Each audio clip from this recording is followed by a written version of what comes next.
사무엘상 11장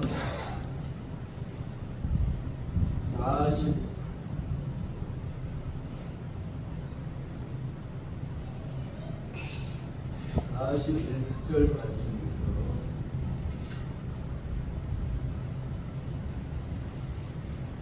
43절 말씀까지 솔로몬의 남은 사적과 그의 행한 모든 일과 그의 지혜는 솔로몬의 실록에 기록되지 아니하였느냐. 솔로몬이 예루살렘에서 온 이스라엘을 다스린 날수가 40년이라. 솔로몬이 그의 조상들과 함께 자매 그의 아버지 다윗의 성읍에 장사되고 그의 아들 르호보암이 대신하여 왕이 되리라. 네, 아멘. 오늘 열왕기 상하에 대해서 잠깐 생각해 보고자 합니다. 오늘은 지금까지 들었던 말씀을 잠깐 요약적으로 생각해 보고 열왕기 상하를 말씀을 드리겠습니다. 창세기는 우리가 여러 번 제가 이야기했죠. 4대 사건과 선민 생활이 가능합니다. 1장, 2장은 창조에 대해서, 3장, 4장, 5장은 재해에 대해서, 6장, 7장, 8장, 9장, 10장은 노아의 방주에 대해서, 11장은 바벨탑 이야기, 12장은 무엇입니까? 아브라함이 하나님의 아라브람을 불러서 하나님의 백성의 믿음의 조상이 됐던 이야기입니다. 하나님의 귀한 믿음의 조상으로 할 때는 하나님 불러서 그에게 그냥 믿음의 조상이 아니라 순종을 강조했습니다. 그래서 순종할 때 하나님께서 아브라함에게 약속을 해주었죠. 무슨 약속? 축복의 약속을. 너에게 축복하는 자에 축복하고 저주한 자는 저주하고 네가 바로 축복의 근원이 될지라 라는 말씀을 해줍니다. 그 다음에 이삭, 야곱을 지나 요셉으로 이어지는 이 4대 족장 이야기가 바로 창세기 이야기입니다. 출애굽기 이야기는 무엇입니까? 출애굽기는 430년 동안 애굽에서 종살이 했다가 모세를 통해서 하나님이 불러낸 이야기가 바로 출애굽기 이야기입니다. 하나님께서 모세를 강에서 나일강에서 건져내서 바로의 딸의 아들로 40년 동안 살았고 그 애굽에서 살인 사건이 일어나서 그는 광야에 미디안 광야에서 40년 동안 그 미디안 광야에서 하나님께서 떨기나무 가운데 불러서 애굽으로 보내서 애굽 백성을 구원하는 일이 바로 출애굽기 사건입니다. 이 출애굽기 할 때에 모세가 그냥 하나님께서 모세를 그냥 보내는 것이 아니라 하나님의 능력의 지팡이를 주었습니다. 10가지 재앙을 통해서 바로가 꼼짝 못하게 만들고 그 10가지 마지막 재앙은 장자의 죽음을 맞이하게 되었지. 그래서 모세는 하나님께서 이스라엘 백성을 이끌어내서 낮에는 구름 기둥으로 밤에는 불 기둥으로 그뿐 아닙니다. 홍해를 역사적으로 하나님께서 건너게 만드시고 그 광야에서 40년 동안 하나님의 훈련을 받게 했죠. 시내산에서 모세가 하나님의 말씀 10계명을 받은 사실도 있고 그 후에는 여호수아를 통해서 하나님의 역사를 이루어 갔습니다. 레위기 말씀은 무엇입니까? 레위기는 제사 이야기입니다. 레위기는 아주 중요한 책이라 아니할 수가 없습니다. 레위기를 통해서 예수 그리스도를 볼 수 있기를 바랍니다. 레위기는 5대 제사가 나옵니다. 번제, 소제, 화목제, 속건제, 속죄제 이 5가지 제사를 통해서 예수 그리스도를 상징하는 그러한 제사법을 가르쳐 주었습니다. 그리고 민수기는 무엇입니까? 백성을 센다 해서 2번 민수기는 백성들을 셌습니다. 그래서 하나님의 백성이 어떤 모습으로 나타났습니다. 그 다음에 신명기는 무슨 책입니까? 모세가 마지막 고별 설교라 이렇게 이야기할 수가 있습니다. 너희들이 하나님의 말씀을 듣고 잘 지켜 행하면 하나님께 축복을 받는다는 말씀이 바로 신명기 말씀입니다. 그 후로 여호수아가 나오죠. 여호수아는 하나님께서 12지파에게 가나안 땅의 분배 이야기가 나옵니다. 하나님께서 하나님의 말씀을 잘 듣는 그 이스라엘 백성들에게 하나님의 역사가 일어나는 것들을 기록한 책이 여호수아입니다. 여호수아 다음에 무엇입니까? 사사기가 나옵니다. 사사기는 사사 선지자가 몇 살입니까? 바로 12사사가 나오죠. 12사사 중에서 7번이 하나님께서 용서함을 받는 이야기가 나옵니다. 우리가 사사기를 통해서 우리가 늘 하나님의 말씀을 잘 생각해 보아야 합니다. 그들이 하나님의 말씀을 저버리고 자기의 양심대로 생각하고 행동으로 옮겼다는 것을 우리는 성경을 통해서 알 수 있습니다. 우리들도 마찬가지입니다. 하나님의 말씀을 저버리고 자기 생각대로 자기 마음대로 살아간다면 그 믿음은 죽은 믿음이라 이야기할 수가 있습니다. 그 다음에 룻기 이야기입니다. 룻기는 나오미의 가정의 이야기죠. 나오미 가정은 예루살렘이 흉년이 돼서 모압 지방으로 내려가는 이야기가 나옵니다. 나오미 남편과 두 아들을 데리고 모압 지방에 가서 아들 둘을 결혼을 시켰지만 자기 남편도 죽고 아들 둘도 죽어서 다시 예루살렘으로 올라오는 가정 이야기가 나옵니다. 첫째 며느리는 그 모압 지방에 갔고 두 번째 며느리는 어머니 라옵을 통해서 이스라엘 백성으로 오게 됩니다. 여기서 중요한 것이 나오죠. 어머니의 백성이 나의 백성이고 하나님의 백성이 하나님의 백성이라는 나의 백성이라는 것을 이야기합니다. 그래야 할 때 믿음이 얼마나 있는가를 우리가 알 수가 있습니다. 그가 룻이 예루살렘을 와서 보아스를 만나서 결혼을 하고 그 자녀가 누굽니까? 다윗 왕조가 되었던 사실을 우리가 알 수가 있습니다. 그리고 나서 사무엘상이 나옵니다. 사무엘은 하나님의 백성으로 왕을 삼자라는 것입니다. 사무엘상은 첫 번째 한나가 기도를 하여 사무엘을 하고 그 사무엘 선지자를 통해서 사울 왕을 세우게 됩니다. 사울 왕이 어떻습니까? 처음에는 하나님 말씀을 잘 순종했지만 결국은 그는 하나님의 말씀에 불순종해서 하나님께서 책망을 받고 왕에서 쫓겨나는 일이 일어났죠.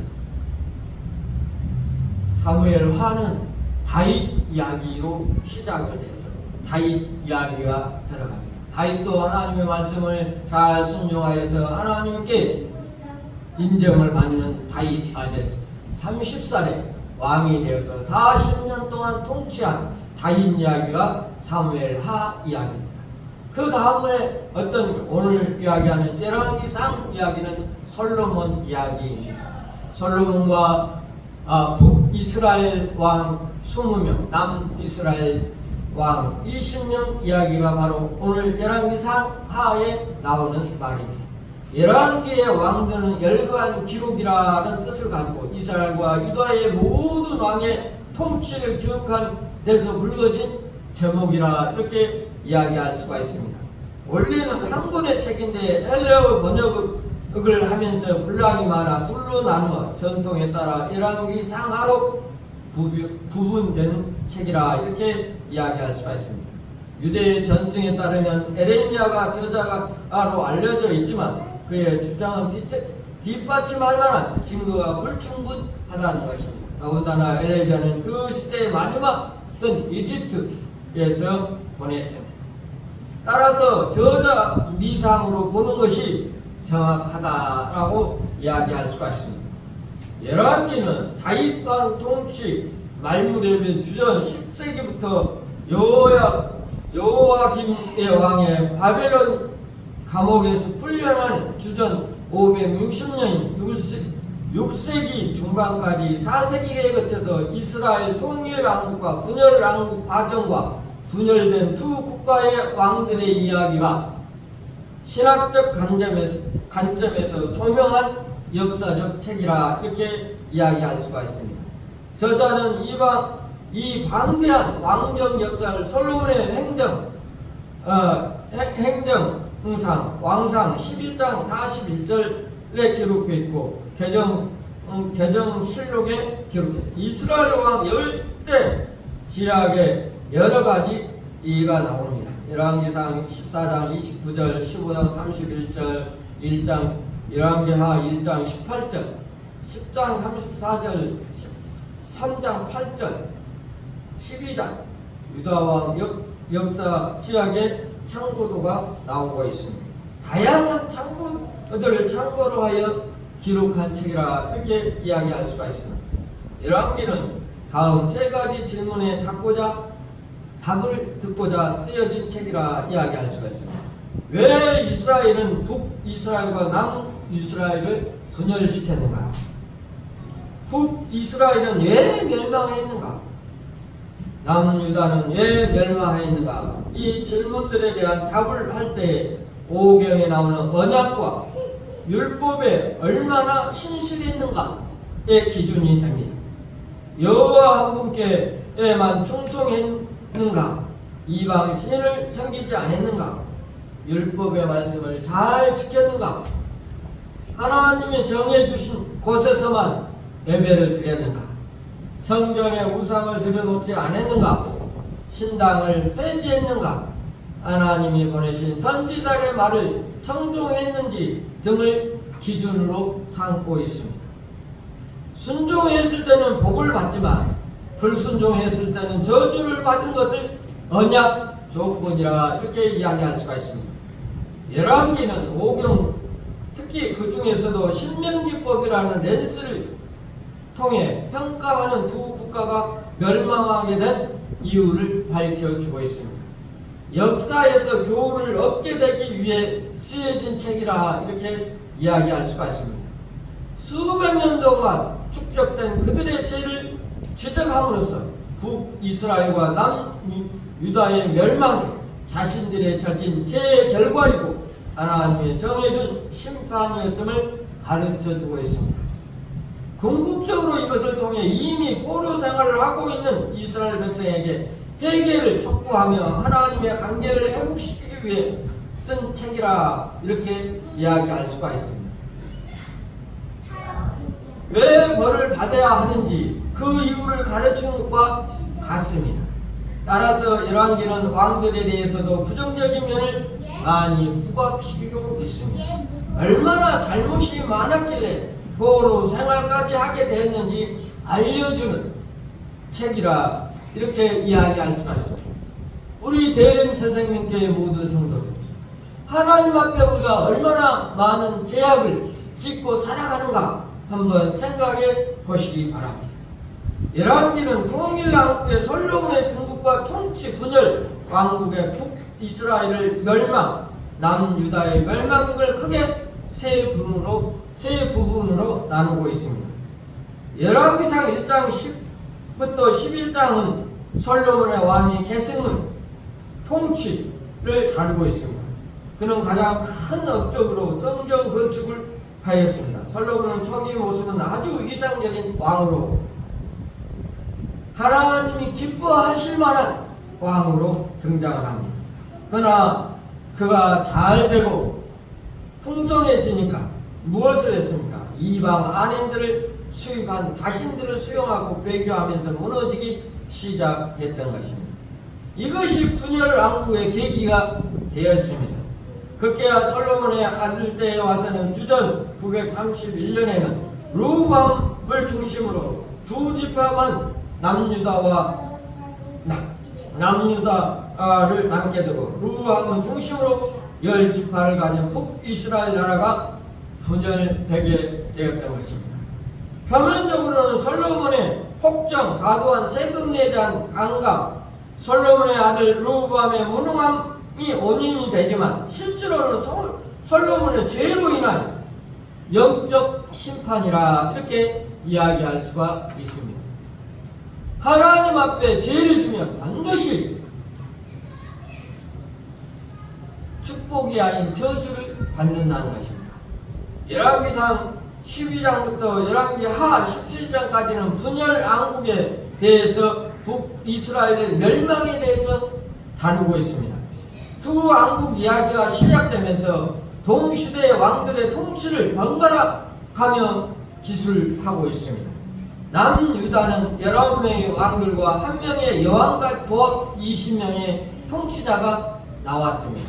북이스라엘도 모두 19명의 왕들의 이야기가 나옵니다. 그러나 북이스라엘도 오므르 왕을 이야기를 한다면, 디부스를 포함시킨다면 도합 20명의 왕이 나옵니다. 남북에서 각각 20명의 통치자들이 다스리는 왕들의 이야기가 열왕기 왕하 이야기입니다. 이때부터 선지자의 활동이 두드러지게 나타납니다. 그들과 왕들에게 초점이 맞추어져 있었습니다. 불행하게도 북이스라엘은 단 한 명의 의로운 왕이 나오지 않았습니다. 급기야 주전 722년에 아수르에 멸망하고 맙니다. 살아남은 남유다는 130년 뒤인 주전 586년에 바벨론에 의해서 멸망당하고 맙니다. 백성들은 포로로 끌려가는 비극을 맞게 되었습니다. 남유다는 기회가 있음에도 불구하고 북이스라엘의 멸망을 보면서 전혀 교훈을 얻지 못하고 회개하지 못했던 것입니다. 하나님은 이러한 왕들의 시기에 선지자들을 보내주었습니다. 엘리야, 엘리사를 비롯하여 이사야, 호세야, 아모스, 미가, 하박국, 스바냐, 에레미야 등 선지자들, 많은 선지자를 보내주어서 회개하라는 말씀을 촉구했습니다. 대부분 이들은 말을 듣지 않았다는 것입니다. 오늘날 많은 목사님들이 하나님의 말씀을 전합니다. 그 하나님의 말씀을 듣고 우리는 어때야 됩니까? 회개하고 하나님 전에 나와서 무릎을 꿇고 우리의 잘못을 고백하고 하나님 앞에 엎드려져야 된다는 것입니다. 우리 대림 서정민교회도 하나님의 말씀에 늘 순종하는, 늘 복종하는 그러한 성도들이 되시길 바랍니다. 그래도 열왕기 마지막 부분에 나오는 유다왕 여호야김의 석방 잿더미 속에 남은 불씨처럼 유다 왕조가 살아있다는 의미를 있습니다. 이것은 다윗 자손에게 오실 메시아 희망이 남아있다는 증거가 될 수가 있는 것입니다. 심판 속에서도 이러한 하나님은 그분의 백성을 완전히 저버리지 않으시고 이러한 하나님의 묵상하면서 열왕기 역사 속으로 들어가 보시기를 바랍니다. 그래서 하나님이 누구인가? 우리 마음속의 주인이 누구인가? 나의 주인은 누구인가? 내가 주인인가? 마귀가 주인인가? 하나님이 주인인가? 여러분의 삶 속에서 여러분을 지배하는 것이 누가 있는가? 내 마음속에 하나님을 모시고 하나님의 말씀에 순종하는 우리 대림 서생명교회 모든 성도들, 영상을 보는 모든 성도들이 되시기를 바랍니다. 다 같이 기도하겠습니다. 하나님 아버지, 이스라엘 역사에 대해서 잠깐 생각해 보았고 말씀을 전했습니다. 하나님, 그 역사 속에서 하나님을 발견하고 하나님을 알아갈 수 있는 우리 대림 서생명교회 모든 성도들, 영상을 보는 모든 성도들이 되게 하여 주시옵소서. 세상 모든 것이 하나님이 주인인 것을 깨닫고 우리 마음속의 주인은 오직 예수 그리스도 하나님 뿐이라는 것을 알고 순종하는 모든 성도들이 되게 하여 주시옵소서. 예수님의 이름으로 기도하옵나이다. 아멘.